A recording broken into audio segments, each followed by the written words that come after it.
श्री प्रिया प्रीतम जू की अनन्यता बहुत दुर्लभ है। ये जिसको प्राप्त है अब उसको कुछ अप्राप्त नहीं रह जाएगा, ये बड़ी दुर्लभ है।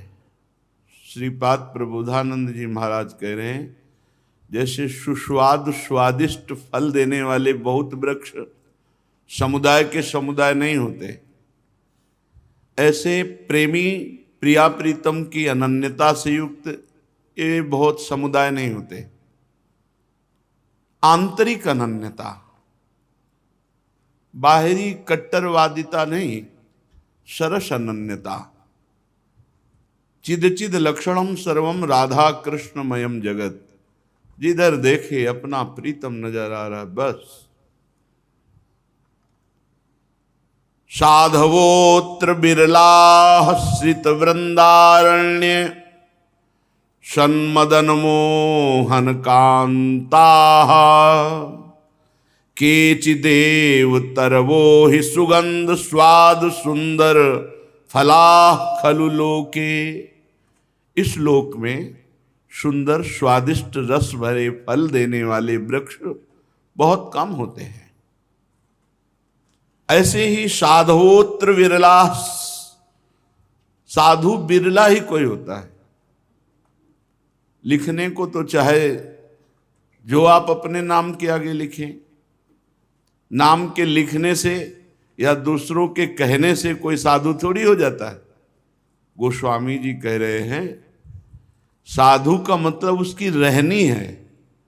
कबहूं कहों यह रहनी रहोंगो, कबहूं कहों यह रहनी रहोंगो।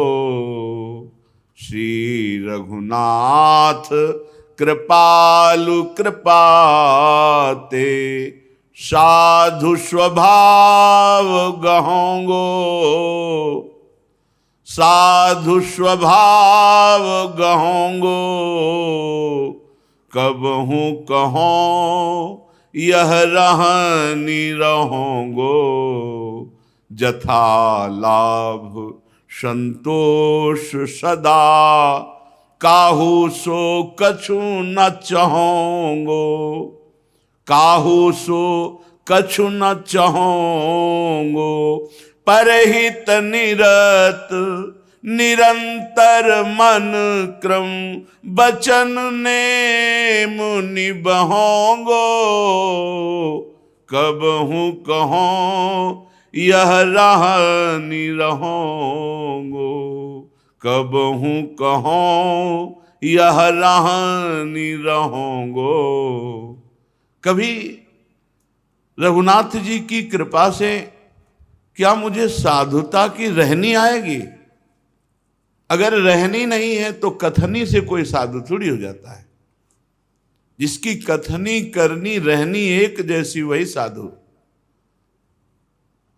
जैसे प्रभु रखे, जथा लाभ संतोष सदा।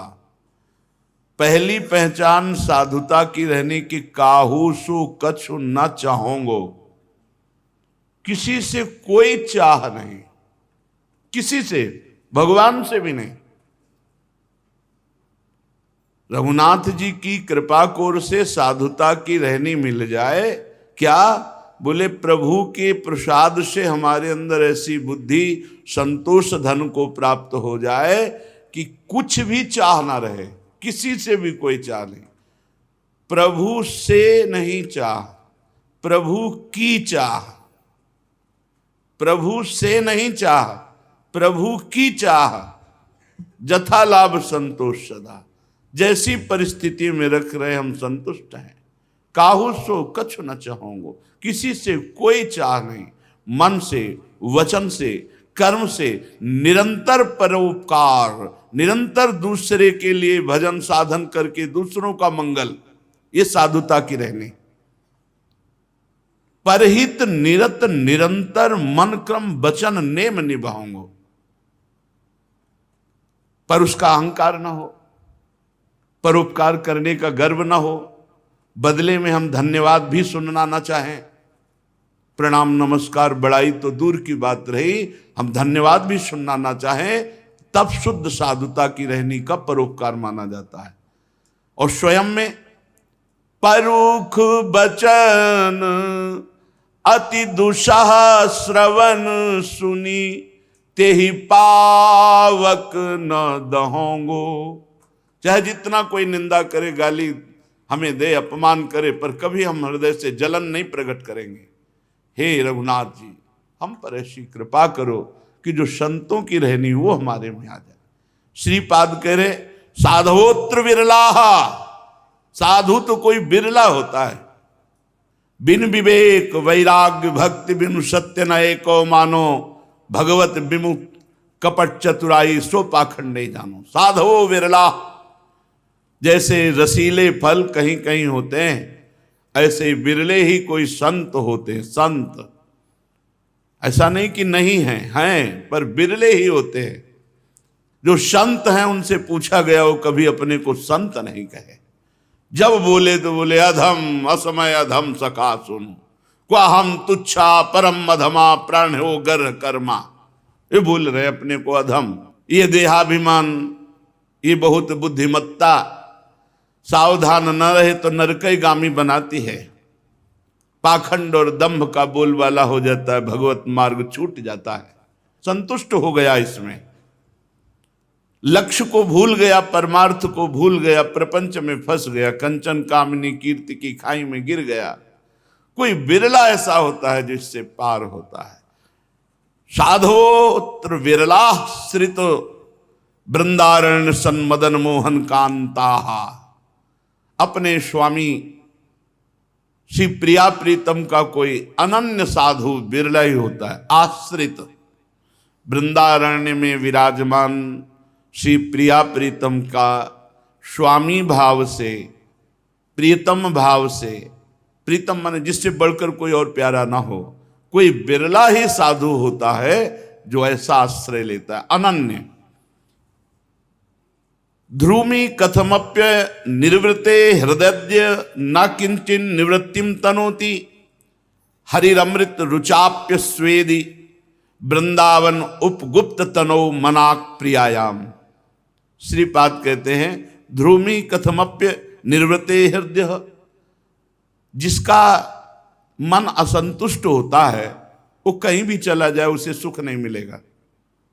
ध्रुमी माने परम सत्य बात है, जब किसी का मन अस्वस्थ होता है, अस्वस्थ मन परमात्मा से विमुख, अशांत, अशांतस्य कुता सुखम, जिसका मन अशांत है वो कहीं भी चला जाए सुख का अनुभव नहीं कर सकता।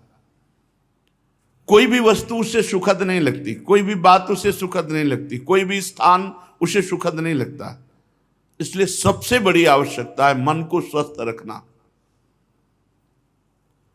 शरीर अस्वस्थ है, बाहरी प्रतिकूलताएं हैं, आपका मन स्वस्थ है तो आप बहुत अच्छा जीवन जी सकते हैं। सब व्यवस्था है लेकिन आपका मन अस्वस्थ है, आप कभी सुख से नहीं जी सकते, चैन से नहीं जी सकते। मन का स्वस्थ होना बहुत जरूरी है। श्रीपाद के ध्रुमी कथमप्य निर्वृते हृदय, जिसका हृदय स्वस्थ है, हृदय में मतलब अंतःकरण, अंतःकरण में प्रधान वृत्ति मन, जिसका मन अस्वस्थ है वो कहीं भी चला जाए वो शांति को प्राप्त नहीं होता, क्योंकि अशांतस्य कुता सुखम, जो अशांत मन है वो कभी सुखी नहीं हो सकता। अब हम मन की अशांति पर दृष्टि डालें तो जब हम मन की अशांति पर दृष्टि डालते हैं तो मन की चाहतें होती है, कामनाएं, इच्छाएं, स्पृहा, तृष्णा, ये सब घेरे हुए हैं मन को। ये कभी स्वस्थ नहीं हो सकता, बीमार मन है। इसको अगर स्वस्थ करना है तो जासु नाम भव भेषज हरनि घोर त्रयशूल, जिसका नाम इस संसार रोग की अचूक औषधि है, रामबाण औषधि, जिनका नाम तीनों तापों का समन करने वाला है, उन प्रभु का जो नाम जप करते हैं उनका मन स्वस्थ हो जाता है। भले शरीर अस्वस्थ रहे, भले परिस्थिति बिगड़ी रहे, भले लोग उसका विरोध करें, लेकिन वो आनंदित रहता है। जो स्वस्थ मन की पहचान होती, शांत। और शांत है तो परम सुख उसके पास है। शांति ये बाजार में नहीं मिलती, ये रुपया से नहीं मिलती, ये बड़े बड़े पदों में नहीं है शांति। शांति है अपने स्वरूप में, परमात्मा में, भगवान में। श्रद्धावान लभते ज्ञानम तत्परा सहितेन्द्रिया ज्ञानम लब्ध्वा पराम शांति मचिरेणाधिगच्छति। जो श्रद्धावान पुरुष है उसे सत्संग के द्वारा शास्त्र का ज्ञान होता है, और जिससे शास्त्र का ज्ञान होता है उसकी शास्त्र ज्ञान की सार्थकता है कि वो अपनी इंद्रियों को काबू में करे। तत्परा संहितेन्द्रिया, अपनी इंद्रियों को बहिर्मुख होने से बचाए, भोगों में रमण करने से बचाए, अपने अंतःकरण में भगवत चिंतन में लगाए, तब फिर जो ज्ञान होगा।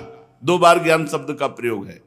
श्रद्धावान लभते ज्ञानम, लभते ज्ञानम तो तत्परा संहितेन्द्रिया, अब ज्ञानम लब्ध्वा ये पराम शांति मचिरेणाधिगच्छति। अब जो अंदर भजन से ज्ञान प्राप्त हुआ वो परम शांति प्रदान करता है। अगर मन को स्वस्थ रखना है तो नाम जप करना है। मन को स्वस्थ रखना है तो भगवान से चित्त को जोड़ना पड़ेगा। नहीं जोड़ोगे तो तुम चाहे रुपए के बीच में खड़े हो जाओ, चाहे जितनी भोग सामग्री इकट्ठा कर लो, कभी सुखी नहीं हो सकते। जो चाहते हैं नित्य सुख और मन को विश्राम, मन को विश्राम तो हित ध्रुव हित सो भजत रहो पल पल श्यामा श्याम श्यामा श्याम श्यामा श्याम। ध्रुमी कथमप्य निर्वृते हृदय ना किंचित निवृत्तिम तनोति। तन चाहे जितनी सुख सुविधा में बैठा हो, मन अस्वस्थ है तो सब बर्बाद हो गया। मन स्वस्थ होना चाहिए। वह मन श्री भगवान की कथाएं सुनो, भगवान का नाम कीर्तन करो, भगवान का नाम जप करो, भगवान से चित्त को जोड़ो। हरिरमृत रुचाप्य स्वेदि वृंदावन। यदि वृंदावन मिल गया, हरि रूपी अमृत नाम मिल गया, राधा रूपी सुधा नाम मिल गया, अमृत नाम मिल गया, अब खूब स्वाद लो इसका। जैसे किसी को पित्त का रोग हो जाए तो उसे मिश्री खवावे तो कड़वी लगती है, और उसी मिश्री का रोज नियम पूर्वक खाए तो पित्त का समन होकर मीठी लगने लगती है। ऐसे ही अभी राधा नाम, भगवान नाम हमको स्वादिष्ट नहीं लगता, क्योंकि भवरोग से हम ग्रसित हैं। और यही नाम भवरोग का प्रभाव मिटाकर तो फिर राधा नाम सुधा रसम रसयितुम जिह्वास्त में विह्वला, विह्वल होकर जबान राधा नाम का स्वाद लेने लगेगी जिस समय ये भवरोग कम होगा। भवरोग क्या है? अज्ञान, अविद्या, अस्मिता, राग, द्वेष, यही भवरोग है। खूब हरि नामामृत, राधा नामामृत का पान करो। हम ऐसी प्रियाजू की शरण में हैं कि जरा सा नेत्र की ओट होते ही हरि व्याकुल हो जाते हैं। ऐसी जी होत जो जी सो जी मिलो, तन सो तन समाये ले तो देखो कहा हो प्यारी। महारस नाम जप करो। वृंदाटव्यन सन्नील कृष्ण राधे पश्यन्तः सचपल नील मेघ संकः केकाभिर्मुखरित दिङ्मुखा शिखीन्द्रा नृत्यन्ति प्रमद भरात प्रसाद वरहान।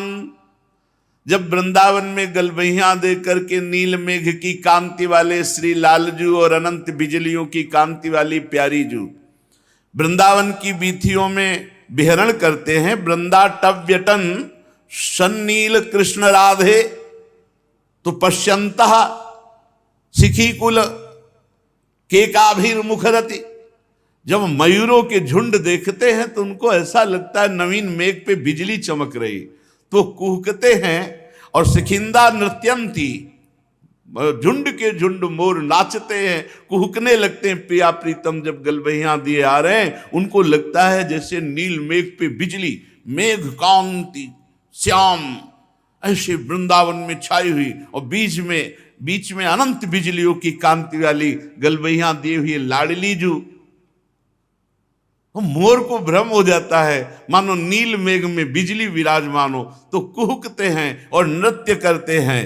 भरात प्रसाद वरहान, और अपने पुच्छ फैलाकर जब नृत्य करते हैं आनंद की वर्षा होती है। कृष्ण साकर वृंदा विपिनम स्वगतम रसात्मकम कुरते, लवणा करे ही पतितम सर्वम लवणायते नियतम। लवण कहते हैं नमक को। जैसे नमक के समुद्र में कुछ भी डाल दो सब नमक हो जाता है। लवणा करे ही पतित सर्वम लवणायते नियतम, जैसे नमक के समुद्र में जो भी डालोगे सब नमक हो जाएगा। चाहे मीठा शरबत डाल दो, दूध डाल दो, या आप कड़ुआ डाल दो, खट्टा डाल दो, सब नमक हो जाएगा।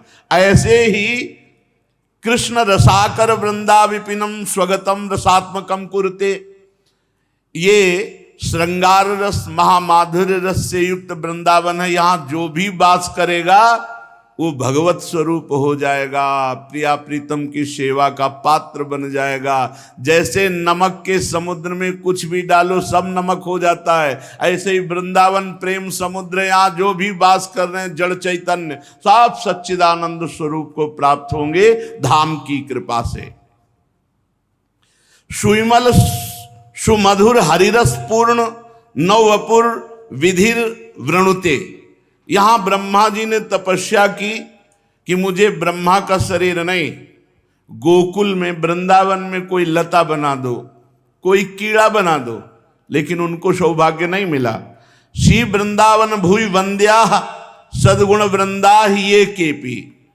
कोई भाग्यशाली ऐसा है जो वृंदावन में शरीर धारण कर वास कर रहा है। ये ब्रह्मा को भी सौभाग्य नहीं मिला। ब्रह्मा जी ने भी प्रार्थना की 60,000 वर्ष कि मुझे ब्रज में गोकुल में कोई लता गुल्म औषधि कोई कीड़ा मकूड़ा ही बना दिया जाए। अगर आप मनुष्य देह धारण करके वृंदावन वास करते तो सोचिए आपके ऊपर प्रियाजू की कितनी अपार कृपा है। ब्रह्मा जैसे महान तपस्वी भगवत स्वरूप वो चाहे और उनकी ये चाह नहीं पूर्ण हुई। उनको परमेष्ठी पद में बैठने को मिला, लेकिन वृंदावन में घास लता बनने के लिए जैसे उद्धव कहते हैं ऐसे ब्रह्मा जी भी कहते हैं। सुविमल सुमधुर हरिरस पूर्ण नववपुर विधिर वृणुते। नववपुर, मुझे कोई नया शरीर मिल जाए वृंदावन में गोकुल में, कोई लता गुल्म औषधि कीड़ा मकोड़ा, लेकिन न वृणुते, उनको नहीं मिला।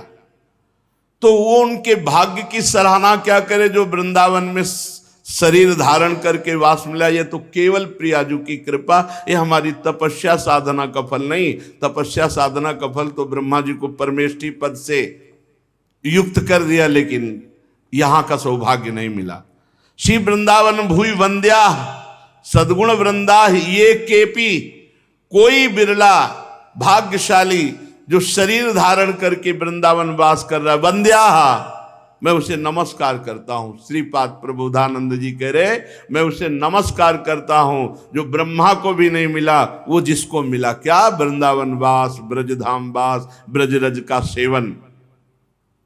राधा दृक्पाता नाम वृंदा विपिनेत्र को नवा पात्रम। ये सुनकर के हृदय में कुछ बातें धारण कर लो तो निश्चिंत हो जाओगे। जो वृंदावन में रहता है वो राधा कृपा कटाक्ष बिना प्रयास के प्राप्त कर लेता है।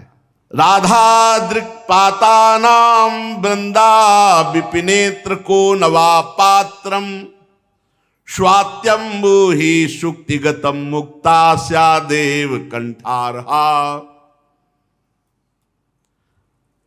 श्री वृंदावन में जो राधा चरणार बिंदु का आश्रय लेकर रहता है तो उसे राधा कृपा कटाक्ष प्राप्त होता है। वृंदावन वासी है ना, तो जैसे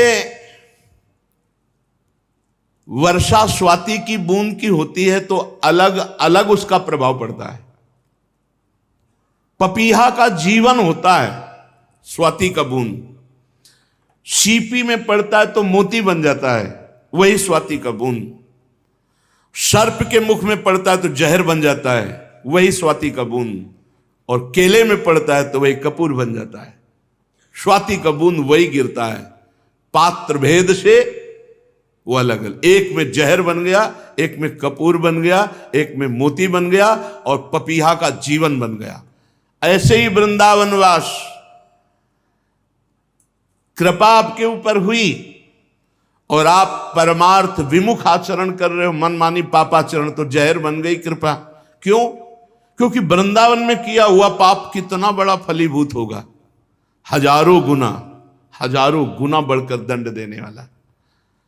और राधा कृपा कटाक्ष का पान करने वाले के लिए तो राधा कृपा कटाक्ष जीवन है, उसका जीवन है। जैसे पपीहा का जीवन है स्वाति का बूंद, अलग अलग प्रभाव पड़ता है। आप पात्र बने, प्रियालाल के कृपा कटाक्ष के पात्र बने। कैसे पात्र? क्या?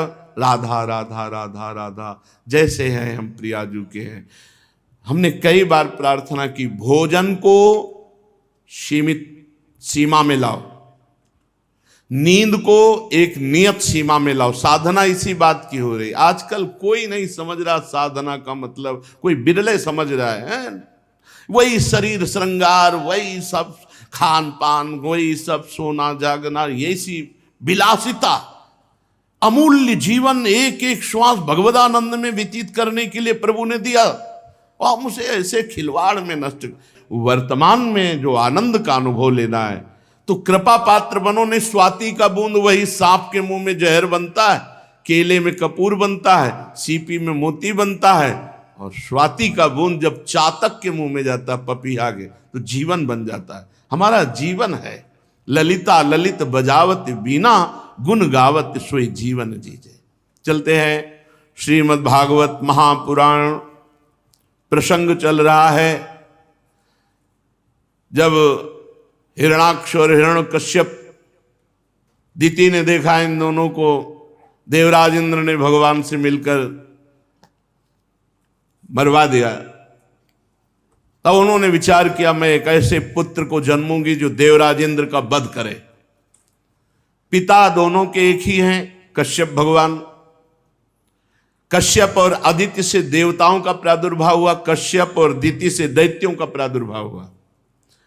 दिति ने बहुत समय तक अपने पति कश्यप जी की आराधना की। एक दिन कश्यप जी बहुत प्रसन्न होकर कहा कि तुम इतने समय से बहुत मनोनुकूल होकर आराधना कर रही हो, तुम्हारा लक्ष्य क्या है? कुछ नहीं बोली दिति जी। कहा ठीक है, जो तुम मांगोगी हम तुम्हें देंगे।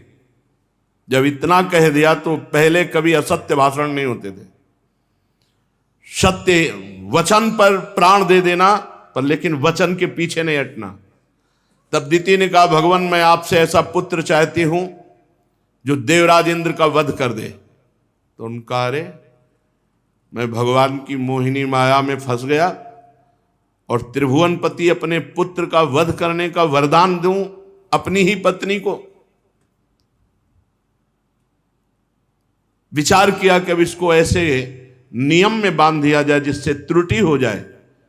तो उन्होंने कहा, देखो अगर 1 वर्ष तक ये पुंसवन व्रत है, 1 वर्ष तक इस व्रत में कोई त्रुटि नहीं होगी तो इंद्र घाती पैदा होगा, और अगर त्रुटि हो गई तो इंद्र का मित्र बन जाएगा। उन्होंने पुंसवन, कल आपने सुना, पुंसवन व्रत की विधि बताई। वो बहुत समय तक निर्वाह करी, पर 1 वर्ष तक का था। अगहन के शुक्ल पक्ष से शुरू होता है वो व्रत।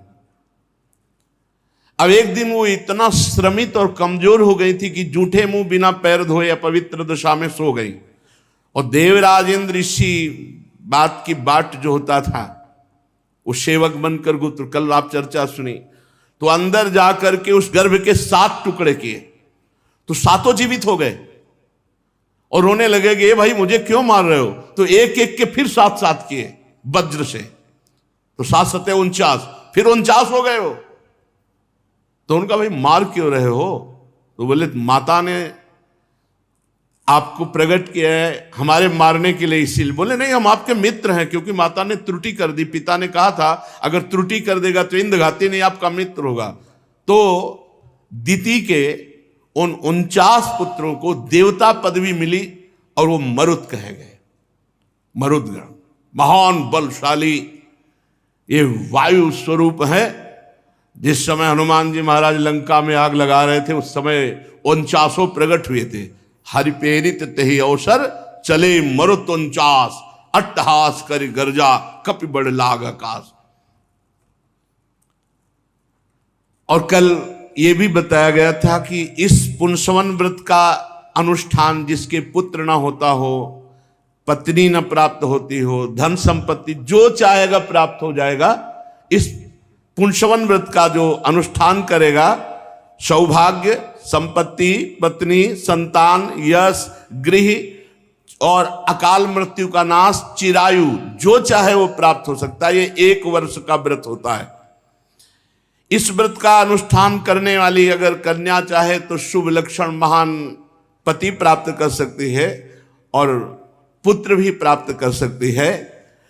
और जो चाहे निष्पाप होने के लिए तो इस व्रत का अनुष्ठान करे तो पूरा सांगोपांग व्रत पूरा होने पर वो वैकुंठ का अधिकारी बन जाएगा। जो रोगी है वो इससे रोग मुक्त हो जाएगा। जो इंद्रिय शक्ति प्राप्त करना चाहता है वो इंद्रिय शक्ति बलवान हो जाएगा। जो तेज प्राप्त करना चाहता है उसे तेज की प्राप्ति हो जाएगी। इस पुंसवन व्रत से जो कामना करे उसकी पूर्ति हो जाती है। और मरुद गणों की उत्पत्ति और देवराज इंद्र के साथ मित्रता का ये जो प्रसंग सुनता है उसके पाप नष्ट हो जाते हैं और भगवान की भक्ति प्राप्त होती है। श्री परीक्षित जी ने पूछा भगवान सुखदेव जी से कि हमने सुना है भगवान सम है, सम बराबर सबसे प्यार करते हैं, किसी से कम ज्यादा नहीं करते।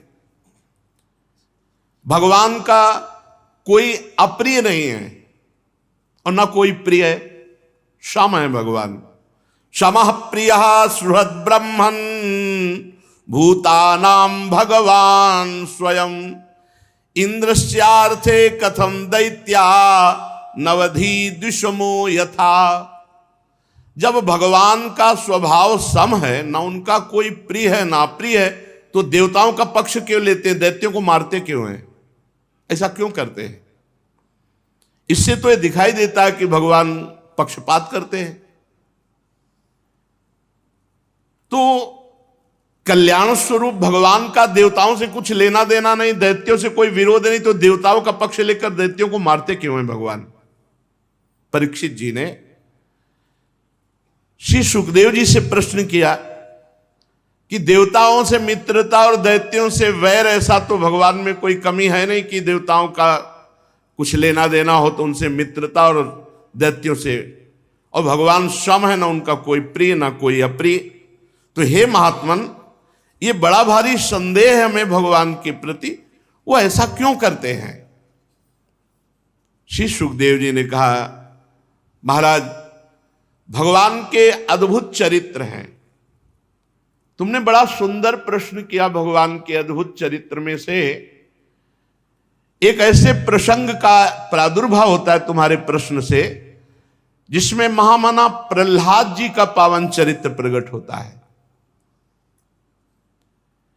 इस परम पुण्यमय प्रसंग को बड़े ध्यान से सुनो।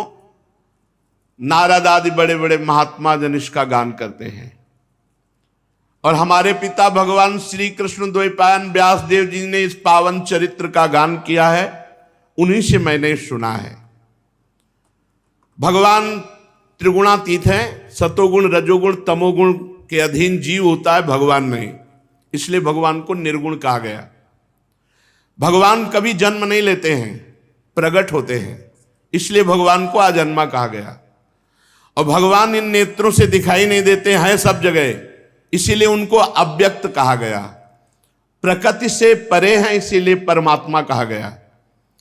ऐसा होने पर भी भगवान अपने भजने वालों का पक्ष लेते हैं और अपने भजने वालों से विरोध करने वाले से द्वेष करते दिखाई देते हैं। जो भगवान का आश्रय लेता है, यही भ्रम बाली जी को भी हो गया था। बाली जी ने प्रभु से कहा, जब बाण छाती पे लगा तो कहा, मैं बैरी सुग्रीव प्यारा, कारण कवन। क्योंकि बचपन से हम दोनों सगे भाई हैं, हम जानते हैं कि कभी कितना है पूजा पाठ आपका किया है, भजन किया, हम जानते हैं कुछ नहीं, जैसे हम तैसे ये, क्या कारण है। तो भगवान ने कहा कि तुम्हें पता नहीं कि ये मेरी शरण में हो गया है, और शरणागत का मित्र मेरा मित्र, और शरणागत का बैरी मेरा बैरी, इस कारण तुम्हें मारा। फिर साधारण उपदेश भगवान ने, असाधारण बात शरणागति की और साधारण बात ये कही, अनुज बधू भगनी सुत नारी, सुन सठिए कन्या समचारी, इन्हीं कुदृष्ट बिलोके जोई, ताई बधे कछु पाप न होई। प्रधान बात, शरणागत का मित्र मेरा मित्र, शरणागत का बैरी मेरा बैरी। सतोगुण रजोगुण तमोगुण ये प्रकृति के गुण हैं, परमात्मा के नहीं। इन तीनों गुणों की एक साथ ही घटती बढ़ती नहीं होती, क्रमशः होती है।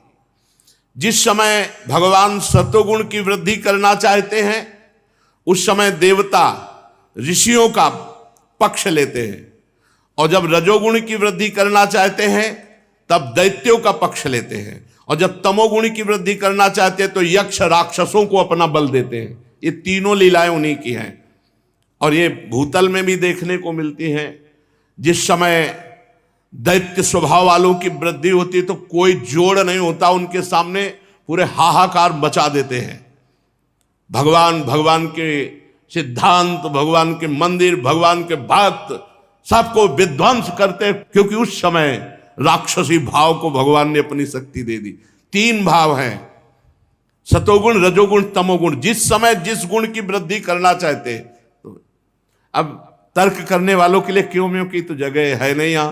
भगवान क्यों ऐसा करते, भगवान की मौत, भगवान का खेल है सृजन पालन और संहार। जैसे व्यापक अग्नि काष्ठ में छुपी रहती है, मंथन करने पर प्रकट हो जाती है, ऐसे भगवान सर्वत्र हैं। विचार रूपी मंथन, साधना रूपी मंथन, तप रूपी मंथन, तो भगवान को जहां से चाहो प्रकट कर लो।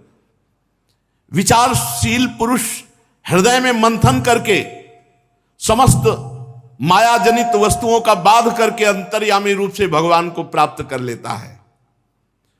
जब परमेश्वर इस सृष्टि का निर्माण करना चाहते हैं, बहुत ध्यान से सुनोगे तो संशय खत्म हो जाएंगे, तब अपनी इच्छा रूपी माया से अपने आप में रजोगुण स्वीकार करके और अपने आप की सृष्टि कर लेते हैं। माया क्या है? इच्छा। अपनी इच्छा रूपी माया से अपने आप में रजोगुण की सृष्टि करके अपने आप का विस्तार कर लेते हैं, और जब विचित्र योनियों में रमण करना चाहते हैं तो शतोगुण का विस्तार करके पालन पोषण भोग विलासिता से, और जब शयन करना चाहते हैं तो तमोगुण को स्वीकार करके विनाश कर लेते हैं। किसका? अपने आप का। अपने आप से अपने आप को समेट लेते हैं, यही विनाश है। भगवान सत्य संकल्प, ये शुद्ध ज्ञान है, अगर समझ में आ जाए तो, मलिन हृदय में समझ में नहीं आएगा। भगवान सत्य संकल्प हैं, उनका ये सृष्टि चक्र चल रहा है। राजन, ये काल स्वरूप भगवान जब सत्य में वृद्धि करना चाहते हैं तो देवताओं ऋषियों का पक्ष ले लेते हैं और दैत्यों का संहार करते हैं, और यही जब रजतम की वृद्धि करना चाहते हैं तो दैत्यों का पक्ष लेते, खदेड़ देते स्वर्ग से देवताओं को भी। ये खेल इनका चलता है। इस विषय में देवर्षि नारद ने बड़े प्रेम से एक इतिहास कहा था। ये उस समय की बात है जब राजसूय यज्ञ तुम्हारे यहां हो रहा था, तो तुम्हें ध्यान होगा उस समय तुमने प्रश्न किया था। उस महान राजसूय यज्ञ में हे राजा युधिष्ठिर, तुमने प्रश्न किया कि चेदुपाल जो शिशुपाल है, ये भगवान को गालियां दे रहा था। भगवान श्री कृष्ण को गिन गिन कर गालियां दे रहा था, बड़े कड़वे शब्द बोल रहा था। लेकिन जब 100 पूरे हो गए तो भगवान ने सुदर्शन चक्र के द्वारा, तो वो श्रेष्ठ सभा में देखते देखते भगवान में ही लीन हो गया और भगवान से द्वेष करता था।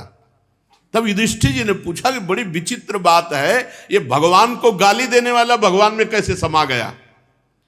भगवान से जो द्वेष करता है, भगवान को गालियां देता है, उसको तो नरक मिलना चाहिए, ये भगवान में कैसे समा गया? ये तो बड़ी दिव्य गति हुई। तब नारद जी ने इसका रहस्य प्रकाशित किया।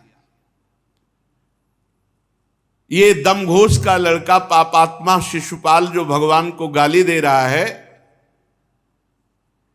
ये कोई और नहीं है, ये अविनाशी परब्रह्म परमात्मा का पार्षद है, शिशुपाल दंतवग, वही जय विजय। अगर कोई और जीव भगवान को गाली दे तो फलस्वरूप उसको कोढ़ होगा, वो गल गल करके मरेगा, घोर अंधकार में नरक की प्राप्ति होगी। लेकिन ये भगवान को प्राप्त हुआ क्योंकि भगवान का साक्षात पार्षद है। सर्वसमर्थ देवर्षि नारद जी ने युधिष्ठिर से कहा, युधिष्ठिर, निंदा, स्तुति, सत्कार, तिरस्कार ये संयोग बसात सबको मिलते हैं, पर ये शरीर के होते हैं, स्वरूप के नहीं, आत्मा के नहीं। शरीर को मैं मानने वालों को बुरा लगता है जब निंदा होती, तिरस्कार होता है, अपमान होता है, और जब स्तुति सम्मान होता है तो अच्छा लगता है अज्ञानी को, लेकिन ज्ञानी को नहीं। शरीराभिमान होने के कारण मैं हूं, इसने मेरी निंदा की, इसने मेरा सम्मान किया, ये ज्ञानी को नहीं होता। फिर भगवान को कैसे हो जाएगा? भगवान तो अद्वितीय है, भगवान तो परम मंगल में है। इसलिए बहुत ध्यान से, चाहे भगवान से वैर भाव कर ले या भक्ति भाव कर ले, या भय से या स्नेह से या काम से, कामना से, कैसे भी भगवान से जुड़ जाए तो उसका परम मंगल हो जाता है। कैसे भी भगवान से जुड़ जाए, भगवान में ये दृष्टि नहीं होती कि किस भाव से जुड़ा है, भगवान में जुड़ा बस मंगल हो गया। ये बहुत बढ़िया बात है। भगवान से जुड़ना परम मंगल है, चाहे जिस भाव से भगवान से जुड़ जाए। किस भाव से जुड़ा है भगवान नहीं देखते, जुड़ा है बस ये देखते हैं। मेरा तो ऐसा दृढ़ निश्चय है कि भगवान का चिंतन बनने लगे, चाहे वैर भाव से बले, चाहे भक्ति भाव से बले, चाहे काम भाव से बले, कैसे भी भाव से बले, चिंतन बनने लगे। देखो, भृंगी नाम का कीड़ा अपने मिट्टी के घरौंदे में दूसरी जाति के कीड़े को लाता है और डंक मारता है और भन ऐसे ऐसे। अब वो उसके भयवश वो चिंतन करने लगता है भृंगी का, तो बिना शरीर छोड़े अन्य जाति का कीड़ा कुछ ही दिन में भृंगी कीड़ा बन जाता है। यही बात भगवान के संबंध में है। भय से, प्रेम से, काम से, कामना से, लोभ से, बैर से, जैसे भी बने, जहां भगवान का चिंतन होने लगा, चिंतन भगवान का होता है, इसलिए वो पाप रहित होकर इसी जन्म में भगवान को प्राप्त हो जाता है। एक नहीं, अनेकों मनुष्य ऐसे भगवत प्राप्त हो गए जो काम से भगवान को भजे, कामना पूर्ति के लिए। और इतने सुंदर भगवान हैं कि और सब कामनाएं मिटकर इनसे मिलने की कामना जग जाए, इनके पास रहने की कामना जग जाए। कैसे तुम्हें बताए, किसी भी भाव से बस जुड़ जाए प्रभु से, द्वेष से, भय से, स्नेह से, रिश्ते नातेदारी से, किसी भी संबंध से भगवान से जुड़ जाए, वो निश्चित भगवान को प्राप्त होगा। जैसे भक्त भक्ति से प्राप्त होता है ऐसे ही प्राप्त होगा। महाराज गोपियों ने भगवान से मिलने की तीव्र कामना से, कंस ने भय से, शिशुपाल दंत्रवक्ता आदि राजाओं ने द्वेष से, यदुवंशियों ने परिवार के संबंध से, और युधिष्ठिर जी तुम लोग स्नेह से, और नारद जी कह रहे हम लोग भक्ति से मन में भगवान को लगाया तो भगवान वैसे ही प्राप्त होते हैं। चाहे कोई रो रो के पुकारे या गुस्सा से उनका चिंतन करे, दोनों को भगवान की प्राप्ति। कामाद द्वेषाद भयात स्नेहात यथा भक्तेश्वरे मनः आवेश तदघम हित्वा बहवस्तद गतिम गताः। काम से, प्रेम से, भय से, द्वेष से, संबंध से, स्नेह से, भक्ति से जैसे बने भगवान का चिंतन होने लगे। जो भगवान का चिंतन नहीं करते उनका पतन होता है। ये तुम्हारे युधिष्ठिर जी से नारद जी कहते हैं, मौसेरे भाई ये शिशुपाल दंतवक्ष ये भगवान श्री हरि के मुख्य पार्षद है। ये सनक सनंदन सनातन सनत कुमार के शाप से पदच्युत हुए। राजा युधिष्ठिर जी ने पूछा, नारद जी भगवान के पार्षदों को प्रभावित करने वाला शाप क्यों दिया? भगवान के पार्षदों से क्या गलती हो सकती है? भगवान के प्रेमी वैकुंठ में पहुंचने के बाद फिर जन्म मृत्यु? महाराज ये बात तो अविश्वसनीय है। एक बार जो वैकुंठ पहुंच गया उसका आना नहीं हो सकता, जन्म मृत्यु नहीं हो सकती।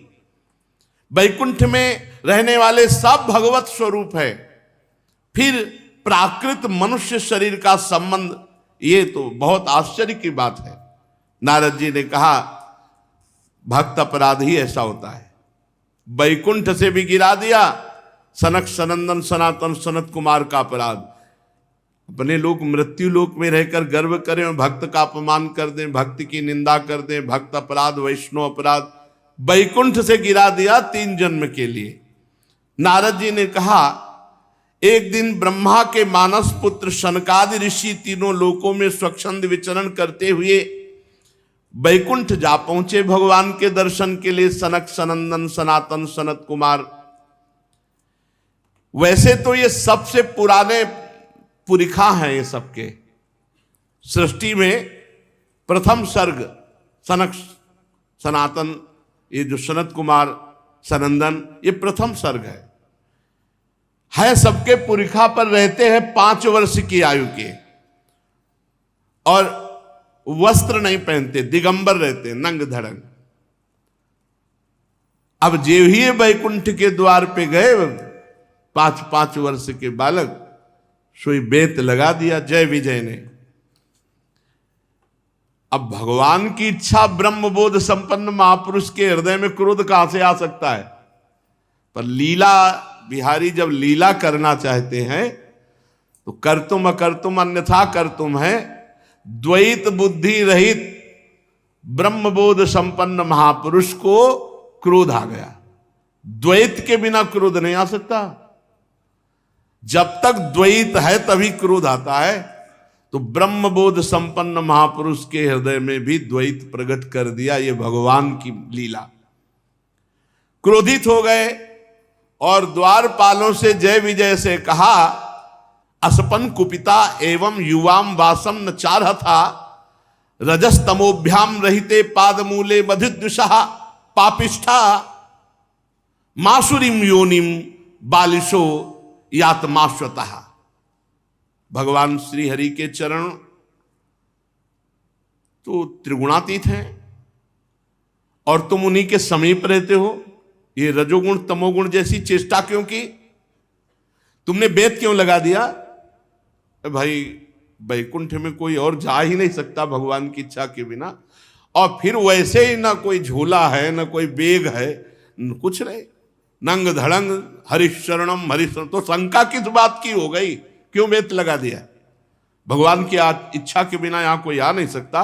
और भाई ये हो कि हमें चेक करना था आपको, तो दिगंबर है, नंग धड़ंग 5 वर्ष की अवस्था के। तुमने अपराध किया ना, मजाक किया ना, उसका तुम्हें दंड मिलेगा। सनक सनंदन सनातन सनत कुमार जी ने शाप, पापिष्ठा मासुरीम योनिम बालिशो यात्मा स्वतः, जाओ पापमयी असुर योनि को प्राप्त हो जाओ। साप देते ही बैकुंठ से नीचे गिरने लगे जय विजय। तब हाथ जोड़कर कहा, कृपालु महात्माओं, इसको सीमा में तो कर दो, सीमा में कर दो। तो उनका सीमा में करते 3 जन्म तुम असुर भाव को प्राप्त होगे, फिर वैकुंठ में आओगे। तो वही हे युधिष्ठिर, दिति के पुत्र हुए हिरण्यकश्यप और हिरणाक्ष, दैत्य और दानवों के समाज में दोनों महाबली सर्वश्रेष्ठ। भगवान ने 2 रूप धारण किए। हिरणाक्ष को वाराह रूप धारण करके और नरसिंह रूप धारण करके हिरण्यकश्यप को मारा।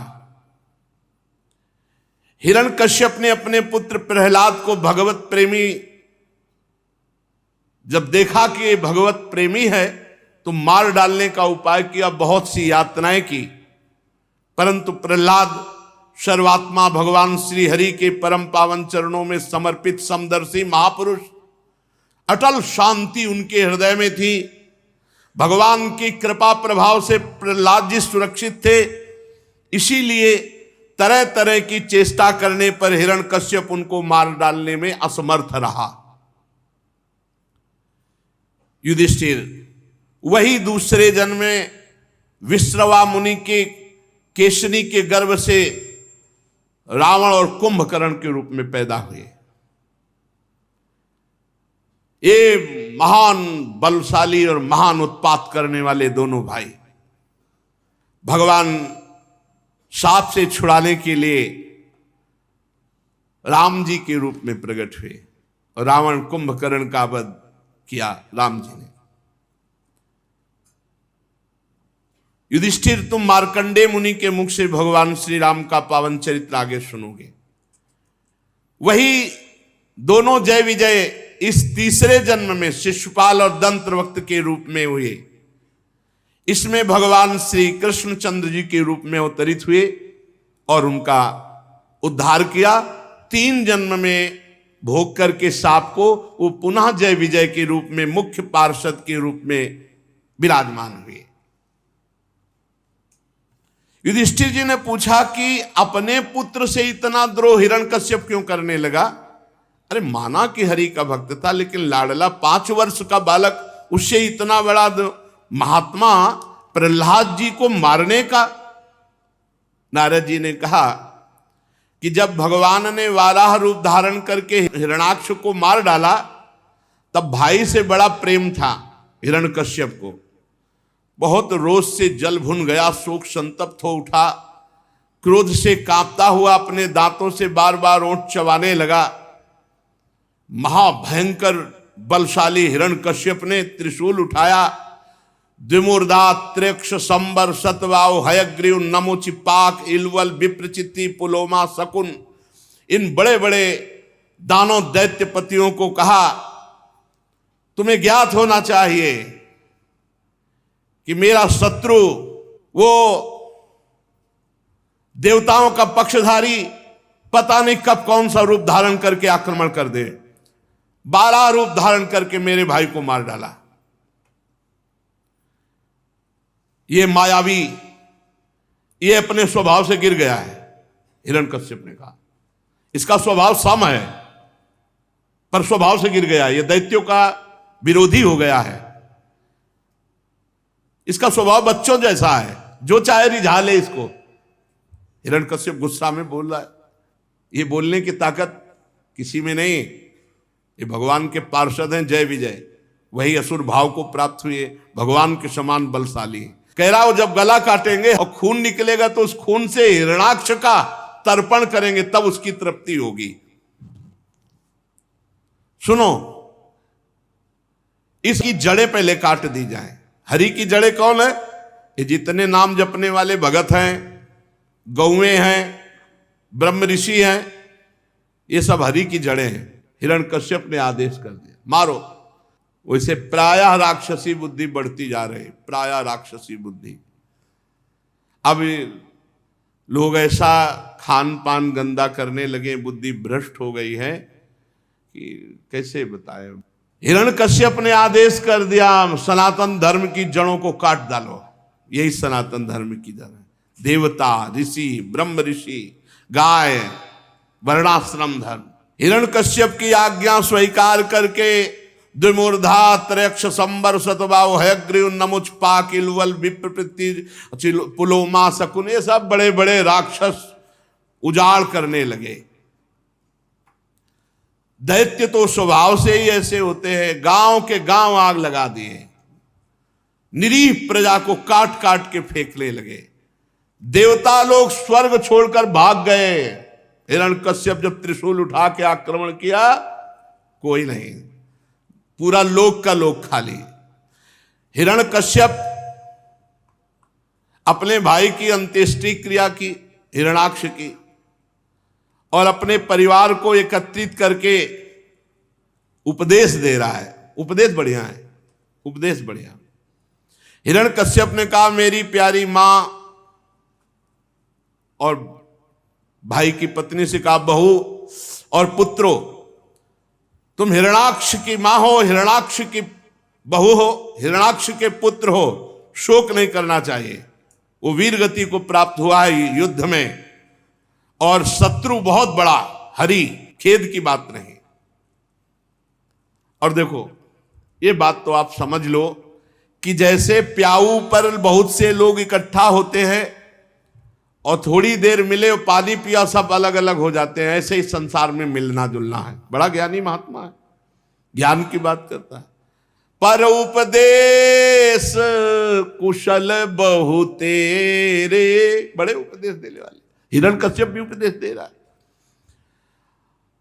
वास्तव में माताजी, बहू जी और पुत्रों, ये आत्मा नित्य है, अविनाशी है, शुद्ध है, सर्वगत है, सर्वज्ञ है।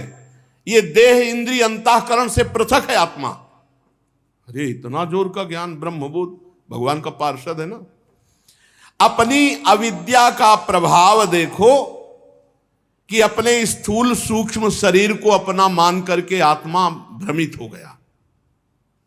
जैसे हिलते हुए पानी में प्रतिबिंब हिलता नजर आवे तो चंद्रमा नहीं हिलता, सूर्य नहीं हिलता, ऐसे ही दुख सुख में मन जब हिलता है तो आत्मा में कोई फर्क नहीं पड़ता, लेकिन मन में तदात्म होने के कारण वो दुख सुख का भोक्ता बन जाता है। इसका कोई संबंध नहीं दुख सुख से, मान अपमान, जन्म मृत्यु से आत्मा का। ये जन्म मृत्यु, शोक, चिंता अविवेक के कारण होती, विवेक नहीं है इसलिए ऐसा होता है, अज्ञान के कारण। देखो तुम लोग शोक मत करो, आत्मा शोक करने योग्य नहीं है। हम तुमको एक इतिहास सुनाते हैं, मरे हुए मनुष्य के संबंधियों के साथ यमराज की बातचीत। तुम लोग ध्यान से सुनो, तुम्हारा दुख दूर हो जाएगा। उशीदर देश में एक बड़ा यशस्वी राजा था, उनका नाम था सुयज्ञ। लड़ाई में शत्रुओं ने उसे मार डाला तो उसके भाई बंधु घेर कर बैठकर रो रहे थे। रानियां छाती पीट रही थी, हा नाथ मैं तो अभागिनी हो गई, बेमौत मारी गई, ऐसे बार बार उनके छाती में हाथ मार के रो रही थी। कोई उनके चरणों में, कोई उनकी छाती में हाथ रखकर क्रंदन कर रहे थे। हाय विधाता तू बड़ा क्रूर है, हम पर दया नहीं की, हमारे पति को मार दिया। ऐसा यमराज को बड़ी दया आई, वो प्रकट हुए और कहा बड़े आश्चर्य की बात है, पर प्रकट हुए एक बालक के वेश में और कहा बड़े आश्चर्य की बात है कि तुम लोग हमसे सयाने हो और फिर भी रो रहे हो। क्या पहली बार कोई मरा है? यहां सबको मरना पड़ता है, इसका नाम मृत्यु लोक है, और जो मरता है वो यहां से जाता है, रोने की जरूरत क्या है? तुम लोग क्यों रो रहे हो? ये जहां से आया वहां चला गया, तुमको भी जाना है, एक ना एक दिन हमको भी जाना है। ये झूठा मूठा रोने का नाटक क्यों कर रहे हो? हम तो बच्चे हैं, लाख गुना अच्छे हैं, हमारे कोई माँ बाप नहीं, शरीर में हमारे पर्याप्त बल नहीं, पर हमें कोई चिंता नहीं, क्योंकि मैं जानता हूं हरि रक्षक है, हरि ही पालन करेगा। जो गर्भ में रक्षा की वही बाहर भी रक्षा करेगा, और जो जन्मा है वो मरेगा निश्चित। इसलिए रोना क्यों? रोना बिल्कुल ठीक नहीं बनता। रानियों, तुम अपने पति को पूर्व जन्म में नहीं जानती थी, इस जन्म में केवल समयानुसार 20, 30, 40 वर्ष, अब वो शरीर से अलग हो गया, तो तुम इस तरह रो रही हो अपने स्वार्थ की पूर्ति के लिए। जैसे मनुष्य अपने मकान को अपने से अलग मिट्टी का देखता है, वैसे ही ये शरीर बिल्कुल अपने से अलग है और इसी की मृत्यु होगी। जैसे फेन बुलबुला, कितनी देर रोके रहोगे? वो जैसे पानी का बुलबुला है, कितनी देर फूट ही जाएगा। अंजुली में पानी कितनी देर निकल ही जाएगा। पत्ते में लटकी हुई बूंद कितनी देर गिरी जाएगी। ऐसे ही मरना ही है, आज नहीं तो कल मरना है, सबको यहां मरना है। तुम शोक क्यों कर रहे हो? तुम अगर परिचय की बात कर रहे हो तो जिसका परिचय प्राप्त किया वो शरीर तुम्हारे आगे पड़ा है, और जिससे परिचय नहीं तो उसके लिए रोया क्यों जाए? जीवात्मा से परिचय नहीं था तो बिना परिचय से रोए क्यों? जिसका परिचय है वो सामने पड़ा है, तो फिर उससे बनता नहीं रोना। पर अज्ञान, ये अज्ञान जड़ देह में ममता कर लेने के कारण 5 ज्ञानेंद्री, 5 कर्मेंद्री, पंचभूतों से भले इस शरीर में मैं मान करके जो वो ये बार बार जन्मेगा, मरेगा, रोएगा, क्लेश प्राप्त करेगा। बहुत तरह से हिरण्यकश्यप ने बड़ा ज्ञान, इसीलिए प्रवचन का ज्यादा महत्व तो नहीं। अगर जीवन सही नहीं है, भजन नहीं है, तो प्रवचन करने मात्र से, लच्छेदार भाषण दे लेने मात्र से वो ब्रह्मबोध प्राप्त महात्मा या भगवत प्राप्त नहीं हो जाता है। ना महात्मा प्रवचने न लभ्या न मेधया न बहुना श्रुतेन। प्रवचन तो बहुत लोग कर लेते, हिरण्यकश्यप भी कर रहा है। अपने परिवार को हिरण्यकश्यप ने कहा, ना कोई अपना है, ना कोई पराया है, ना कोई यहां सत्य है, सब मरना है। ये दुराग्रह है, बुद्धि का भेद है, इसलिए रोना बंद करो। बड़ा परमात्म तत्व का ज्ञान का उपदेश किया। नारद जी कहते हैं कि ये उपदेश केवल कर रहा है, आचरण में बिल्कुल एक भी बात नहीं। इसलिए उपदेश करता जो उपदेश करे वही आचरण में हो, तब तो ठीक, नहीं तो धन कमाने के लिए किया हुआ उपदेश उसका कोई महत्व नहीं। वो जड़ माया चैतन्य के जो बंधन से युक्त भाव, इसका भेदन नहीं कर सकता। उसका उपदेश जो रुपए के लिए, पैसे के लिए, सम्मान के लिए, केवल प्रवचन और आचरण में उतारना कुछ नहीं। ऐसे प्रवचन तो बहुत लोग दे रहे हैं, हिरण्यकश्यप भी प्रवचन दे रहा है। जब तक भजन नहीं है, जीवन भगवान से नहीं जुड़ा है, जीवन सत्यमय नहीं है, जीवन प्रपंचातीत होने के लिए व्याकुल नहीं है, तब तक प्रवचन क्या है? वो केवल एक वाग्विलास मात्र है। वो केवल वाग्विलास मात्र है। बड़े लच्छेदार प्रवचन हो, लेकिन आचरण नहीं, भगवान से चित्त नहीं जुड़ा, वैराग्य संसार से नहीं, तत्व का बोध नहीं, तो क्या? नारद जी कह रहे, युधिष्ठिर जी, हिरण्यकश्यप ऐसा समझा बुझा करके उसने सोचा मैं वैसी तपस्या करूंगा कि जिससे मेरे सामने संसार में कोई भी खड़ा होने की ताकत न रखे। मैं ऐसा वरदान मांगूंगा, अजर हो जाऊंगा, अमर हो जाऊंगा, और फिर इस हरि से लड़ूंगा। इसलिए मंदराचल की घाटी में जाकर अत्यंत दारुण तपस्या करने लगा। दोनों हाथ ऊपर उठाकर आकाश में दृष्टि जमाकर और पैर के एक अंगूठे के बल खड़ा होकर घोर तपस्या करने। दोनों हाथ उठाकर आकाश में दृष्टि जमाकर एक पैर के अंगूठे के बल खड़ा होकर घोर तपस्या करने लगा। इतना तपस्या किया कि देवता लोग थर्रा गए उसकी तपस्या से। तपस्या के धुएं से पूरा त्रिभुवन तापित हो गया। ऐसा हिरण्यकश्यप, नीचे ऊपर सब लोगों में हाहाकार मच गया, इतनी भारी तपस्या की। फिर तपस्या से ऐसी तेजमयी अग्नि पैदा हुई कि समुद्र खौलने लगा, पर्वत डगमगा गए, दसों दिशाओं में हाहाकार मच गया, इतनी भारी तपस्या। हिरण्यकश्यप की तपोमयी आग, कोई भी लोक ऐसा नहीं जहां जलन न पैदा कर दी। घबरा करके भगवान ब्रह्मा जी वरदान देने के लिए, इतना भारी तप, जैसे ध्रुव जी ने अपनी प्राणवायु बंद की, समस्त ब्रह्मांडों की प्राणवायु बंद हुई, भगवान को आला पड़ा, ऐसे ब्रह्मा जी, भगवान ब्रह्मा जी वहां गए तो हिरण्यकश्यप दिखाई नहीं दिया। बांबी बन गई थी रज की और उसमें घास जग गई थी, हिरण्यकश्यप वहां कहीं नहीं। जैसे मोबाइल में टावर नहीं पकड़ा, है तो यहीं कहीं, ऐसे ब्रह्मा जी को लगा कि है तो यहीं कहीं, कमंडल से जल लिया, डाला, बांबी को फोड़कर पूरा आकाश को घेरे हुए भगवत पार्षद हिरण्यकश्यप चमकता हुआ कंचन वर्ण एकदम प्रकट हुआ। चींटियां सब कुछ खा गई थी, उसका मैदा, त्वचा, मांस, खून सब चाट गई थी, बांबी लग गई थी हड्डियों में।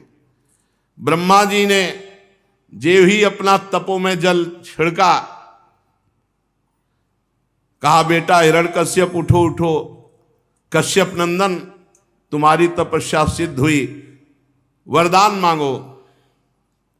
अद्भुत तपस्या, तुम्हारे प्राण केवल हड्डियों में टिके रहे, ऐसी कठिन तपस्या नहीं तत्पूर्व सयश्चक्रुर न करिष्यन्ते चापरे, न किसी ने आज तक की या न आगे कोई कर पाएगा। किसी ऋषि मुनि ने ऐसी तपस्या नहीं की जैसा तुमने किया। देवताओं के 100 वर्ष बिना पानी पिए, अंगूठे के बल खड़े रहकर, हाथ उठा, देवताओं के 100 वर्ष। बेटा हिरण्यकश्यप, तुम्हारा काम बड़े बड़े धीर पुरुष भी नहीं कर सकते। तपोनिष्ठ, जो चाहो वरदान मांग लो, मैं प्रसन्न हूं। मेरा दर्शन तुम्हारी कामनाओं की पूर्ति के लिए है। ब्रह्मा जी जब ऐसा कहा, महाबलशाली, चमत्कार, तेजमय, हंस पर खड़े हुए ब्रह्मा जी कहा अंजलि बांधकर, भगवान आप मुझे वरदान देने के लिए आए हैं, तो आप पूरे त्रिभुवन के रचयिता हैं, इंद्रियों के स्वामी हैं, आप ही सब यज्ञ स्वरूप है। अभीष्ट वर देना चाहते हैं तो मुझे ये वर दीजिए, आपकी जितनी रचना है किसी से न मरो, ब्रह्मा की रचना से ही न मरो। प्राणी से, चाहे प्राणी हो, मनुष्य हो, पशु हो, देवता हो, दैत्य हो, अस्त्र हो, शस्त्र हो, नागादि, किसी से मेरी मृत्यु न हो, ब्रह्मा के रचे हुए किसी भी।